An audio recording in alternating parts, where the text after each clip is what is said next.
everyone, this is Amanda Moore from the Angelman Syndrome Foundation, and you're listening to the ASF Podcast, the show that explains everything you want to know about Angelman Syndrome. We're so excited you're here, and we hope you enjoy the show.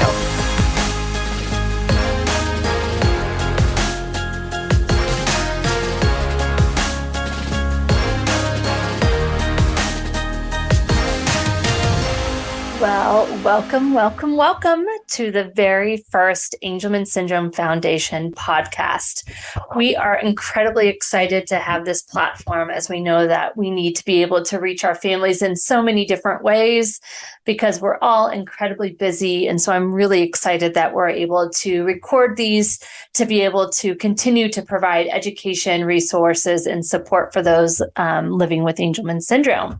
So for those of you that are new to the Angelman Syndrome world, my name is Amanda Moore, and I am the CEO of the Angelman Syndrome Foundation, and I'm incredibly honored and humbled to be able to say that.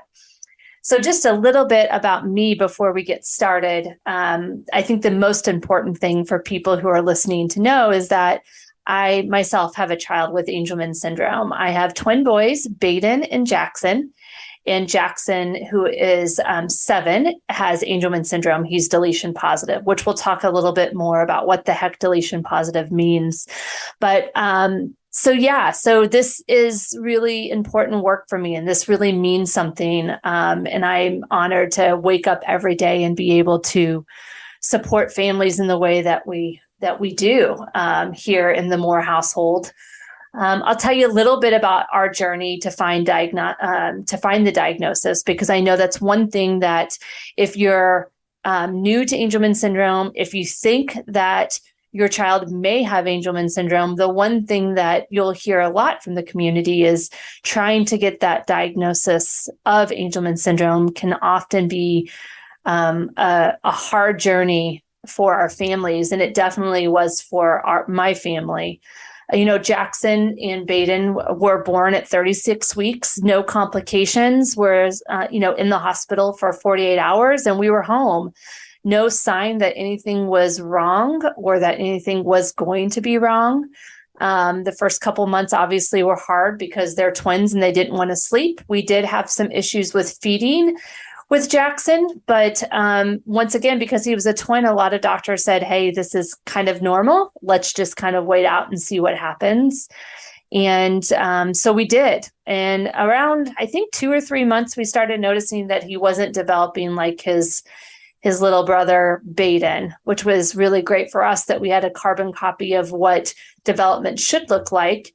And Baden, and noticed that Jackson wasn't doing that. And so we started asking the pediatrician, hey, what's going on? And the excuse that we always got was he is a twin. He's, may develop slowly and at a different pace. So let's just keep an eye on it. Luckily enough, our pediatrician was really great and said, but let's go ahead and get him into some therapies. So we started physical therapy and OT therapy, I believe around 5 or 6 months, if I remember correctly. It's hard to remember now. I should have written it all down, and I'm sure I did somewhere, but life gets busy, and I'm sure that it's buried somewhere. But we started physical therapy and OT therapy, and still we're asking a lot of questions and demanding, tests be ran. And so they did EEGs, EKGs, MRIs, everything outside of a genetic test, because they kept coming back and saying, he's a twin, he's going to develop later. And if anything, we think he may be on the spectrum, and we won't test for that until he's 3. So you're just going to have to wait. We're doing everything we can by putting him in therapies. So just continue to work through that. So we did.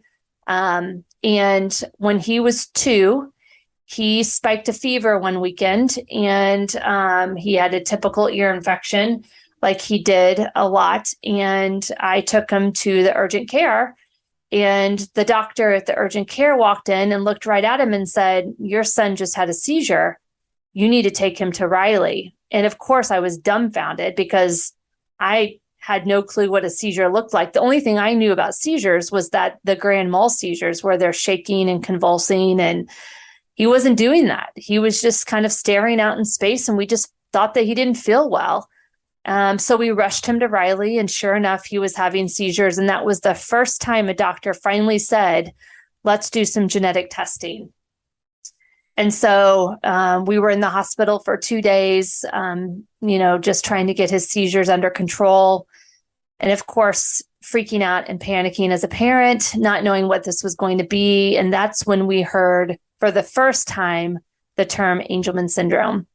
Our doctor said very clearly, do not go on Google, don't type it in, go straight to the Angelman Syndrome Foundation. And that's where you can find a lot of information about what Angelman syndrome is. So of course, being who I am and never listening to what anyone tells me to do, apparently, I Googled it and immediately freaked out. I remember being at Riley, and it was in the middle of the night, and Jackson had finally fallen asleep, and my husband was sleeping on the floor, and I was sleeping on a very small couch, and looked it up and saw that my son would never walk, talk, love, do anything on his own, basically, is what Google told me. I did not go straight to the Angelman Syndrome Foundation like I should have. So I panicked and, lost it without even having the confirmation that this is what it was. It was hard to deny that this is what my son had. A lot of people will tell you they can remember distinctly when they got the results and got their news about or heard Angelman syndrome for the first time. And I did. I panicked. And I can remember the smell of the hospital room still. I can remember what Jackson was wearing. I literally had an out-of-body experience. I can remember looking down at me holding Jackson, Adam asking the questions that needed to be asked because I was completely terrified and out of it, and just losing it when we got the diagnosis. We came home, brought Jackson home, and started sharing some of the news with our family. I grieved a lot. I took quite a few days off of work, remember crying a lot in the shower, remember feeling like this can't be our life. We worked so hard to start our family. Just a little side note, my husband and I tried to have kids for about 4 years on our own and did everything possible, and it just didn't work. So we moved to the adoption route, and we're incredibly blessed to be given these 2 sweet boys by amazing birth parents who made such a sacrifice to let us start our family, to give us that opportunity. And I remember when we got diagnosed feeling so angry that the idea that we had for our family was now changed again. It kept having to change, and I didn't understand why that was happening. And so I allowed myself to grieve, but the type of person that I am, my grief turns into, if I don't do something, if I don't keep myself active in this fight, I will lose myself in the grief. So I reached out finally to the Angelman Syndrome Foundation, I think a week after diagnosis, and said, what can I do? I want to find something that's going to better the life of my child. I want to support others that are getting this diagnosis. What can I do? And that's when I joined the board. So just a little bit about me, and obviously the odyssey of trying to find that diagnosis. If you are out there thinking, I think my child has this, push for that genetic testing. That's the only way to really confirm is through that genetic testing. And, even 5-6 years ago when we were diagnosed, I don't know why it was so hard for people just to do a genetic test at the very beginning. We asked for it several times and they just didn't feel like it was needed. So push for that genetic test as much as you can. Are you struggling to find a doctor who really understands your loved one with Angelman syndrome? As a parent of a child with AS, I know firsthand how frustrating that can be. That's why we have established ASF clinics by partnering with leading medical and research institutions to provide expert, comprehensive, and evidence-based medical care dedicated to individuals with Angelman syndrome. We know access to specialized care is essential for your loved one to thrive.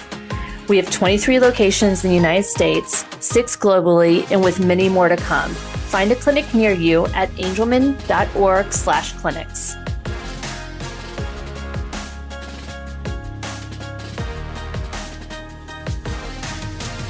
So I wanted to, at least in this first podcast, introduce myself to you all But also, just for those of you that are listening that may be wondering what Angelman syndrome is, what could this be something that my child has? If you're listening, just do a brief kind of overhaul on just the basics of what Angelman syndrome is.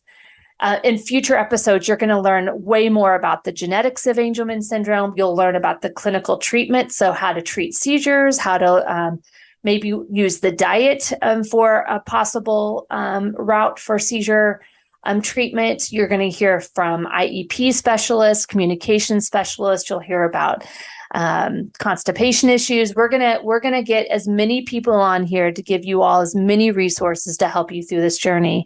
So the first episode, I just wanted to, for those that are out there that are listening that think, hey, my child may have Angelman syndrome. The basic definition of Angelman syndrome is that it is a rare neurogenetic disorder that occurs in 1 in 15,000 live births that we know of. The hard part about Angelman syndrome is that it's really hard to say how many people in the world have Angelman syndrome.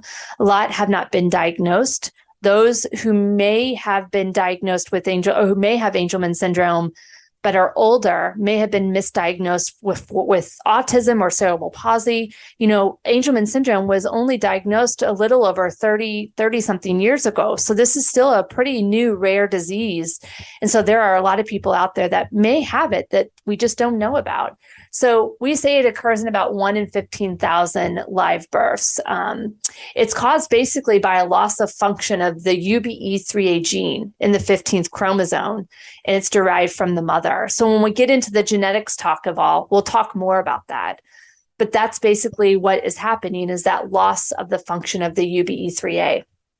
Angelman syndrome does share some symptoms and characteristics with other disorders for sure, like autism, cerebral palsy, and Prader-Willi syndrome. Due to this, there's a lot of times where misdiagnosis occurs, and that's why it's really important to have that genetic testing. Some overall characteristics of Angelman syndrome, they have developmental delays for sure that usually are noticed around 6 to 12 months. Some other common signs and symptoms usually appear in early childhood, like walking and balancing disorders. Jackson started walking right before his 3rd birthday, and he does great. He sometimes walks like a drunken sailor, as I like to say, but he does walk and does really well. And PT is critical. It's critical to helping make that happen. But walking and balancing disorders can be an issue. Gastro issues, a lot of constipation, a lot of GERD, especially early on. I know Jackson was on GERD medicine for at least the first year of life, but constipation is a daily issue in our house. And usually our kids have a little to no speech. So they communicate in different ways. I hate to say that they don't have a voice, because they do. A lot of individuals with Angelman syndrome use augmentative communication. So iPads, picture boards, signing, different ways that they communicate. My little boy Jackson does say mama, and he does make some sounds. But other thing that is really noticeable in Angelman syndrome is they have a really hard time sleeping. For the first 3 or 4 years of Jackson's life, I felt like he didn't sleep at all. It's definitely much better and controlled now, but a lot of our kids have a lot of issues sleeping. But despite these symptoms, people with Angelman syndrome have like the best overall happy demeanor. Now, it doesn't mean that they're happy all the time. Sometimes that drives me crazy when people are like, "Oh, but he's so happy all the time." And the one thing I've noticed about Jackson is he doesn't really understand pain tolerance sometimes, and he is happy a lot. He is a very sweet boy. He shows love in a way that no other kid I know shows. But there are times where he struggles, and usually it's because he's trying to communicate something. He's not feeling well, and he's trying to tell us. But for the most part, they're very excited, and they have this just beautiful, happy demeanor about themselves. Their smile will definitely light up a room. And it's one of the things that, man, I just love so much about Jackson is that every time I walk in the room, it's like the first time I've ever walked in the room. He's so happy to see me. He doesn't know a stranger, and he loves in a way that is just incredibly beautiful. So that's really a high level about Angelman syndrome. And so I would encourage anyone who is listening right now that if any of these things are happening, if there's a development delay, if you're having a horrible time with sleep, if you're seeing stomach issues, you can also kind of tell by some of the facial characteristics as well. And you can check that out on our website. We'll talk a little bit about that in future cast, but definitely feel free to always reach out to the Angelman Syndrome Foundation. Even if you don't have a diagnosis, we're here to help you and support you. We have someone that will answer the phone Monday through Friday from 8 to 5. You can always reach out through Facebook. You can always email or call me. I tend to give out my information across all platforms, but you can get online and we can talk you through it, and we can help get you access to genetic testing if that's the question that you have. And for those of you that already have that diagnosis, in a future webcast, podcast, we'll talk more about the services here at the foundation. But the biggest thing to know is that our goal here and our mission at the Angelman Syndrome Foundation is to really support families from the time that they're diagnosed until the one day that we can find a cure and find a therapeutic treatment that will help improve the quality of life of our sweet individuals with Angelman syndrome. But we do that in 3 different ways. One, just through some family support, through resources, through conferences, through our family fund, through counseling, through many webinars, whatever it may be. If you have a question about Angelman syndrome, you will be able to find it at the Angelman Syndrome Foundation through our family support. We also have a massive clinical network. Our clinical we have about 25 clinics here in the United States, 8 globally. And the goal of that network is that the one thing you'll find about Angelman syndrome is when you go to any typical doctor, a lot of times they haven't treated someone with Angelman syndrome before. So you're doing a lot of the education instead of being educated. So these clinics were created that anyone with a child with Angelman syndrome can go and get access to clinical care, to people who understand Angelman syndrome, that can treat Angelman syndrome, and that can help you through that journey. So you can learn more about that on our website, but we'll also have future podcasts. And then our last pillar is research. We have funded close to $14 to $15 million of research in the past 30 years, and we'll continue to do that to find viable treatments to be able to, like I said, improve the quality of life of our children, and hopefully one day be able to find a cure for those living with Angelman syndrome. And so that's just kind of an overview. You can go to our website, which is super easy, angelman.org. We're also on Facebook. If you look up Angelman Syndrome Foundation, there are plenty and multiple ways to get in contact with us. And so we want to be here for you no matter what. So if you're listening to this, you're newly diagnosed, or you are thinking you might have your child may have Angelman syndrome, reach out and let us help you. I always tell my families there are far more better days with my sweet Jackson living with Angelman syndrome than there are bad. When I got the diagnosis, I honestly felt like it was a death sentence. And I'm being completely transparent and open with you because I didn't know. I didn't know what was out there. I didn't know the research that is happening and the people that are in the space that are working so hard for our kids. And it's not a death sentence. It's just a new life for us that we never dreamed of. And what Jackson has taught me through having this rare disease is something that I would have never learned if he and Angelman syndrome didn't come into our life. He is the most loving, compassionate, inclusive, hardworking. He has so much tenacity. His perseverance is unbelievable, and we can learn so much from these amazing individuals. And so if you're listening now and feel a little despair, please don't, but also it's okay. It's okay to feel mad and angry and grieve this, because it's hard, but we are here to support you through that journey. And if there's anything we can do, please reach out, but stay tuned because we have plenty podcasts that will be loaded. We're going to work on loading these as quickly as we can and get them out there. But I just want to do a really quick one to introduce you to the podcast, introduce you to the Angelman Syndrome Foundation, introduce you to what Angelman syndrome is, and just tell you all how much we love you here at the foundation and look forward to working with you. I need to come up with a really cool tagline to sign off of each one of these podcasts. So maybe if you're listening, you can come up with a cool one for me. But for now, I'll tell you that thank you for listening, and we look forward to seeing you at the next one. Have a great day.